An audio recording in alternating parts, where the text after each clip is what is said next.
భారత ప్రధానమంత్రిగా ఎనలేని సేవలు అందించిన సందర్భంగా భారతరత్న గౌరవ పురస్కారం వారికి దక్కింది.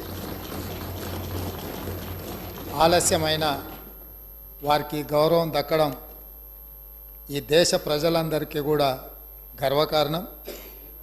ఈ సందర్భంగా నా తరఫున, ఈ సభ తరఫున, తెలంగాణ ప్రజలందరి తరఫున వారి కుటుంబ సభ్యులకు, అభిమానులకు, అడుగడుగున వారి రాజకీయ ఎదుగుదలకు సహకరించిన కాంగ్రెస్ పార్టీ నాయకులకు, ప్రధానంగా శ్రీమతి సోనియా గాంధీ గారు వారు ప్రధానమంత్రిగా ఎన్నికవ్వడానికి, ప్రభుత్వాన్ని నడిపించడానికి సహకరించి ఆనాడు నిజాంలకు వ్యతిరేకంగా రజాకర్ల దాష్టికం మీద పోరాటం చేసి హైదరాబాద్ రాష్ట్ర విముక్తిలో అత్యంత కీలక పాత్ర పోషించిన కీర్తిశేషులు పివి నరసింహారావు గారికి భారతరత్న వచ్చిన సందర్భంగా ఈ సభంతా కరతాళ ధ్వనులతోటి వారికి, వారి కుటుంబానికి ధన్యవాదాలు చెప్పి వారి కుటుంబాన్ని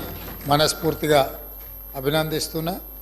ఇది మన అందరికీ గర్వకారణం. ఈ సభ ద్వారా వారికి అభినందనలు తెలియజేస్తున్నా. అధ్యక్ష. నౌ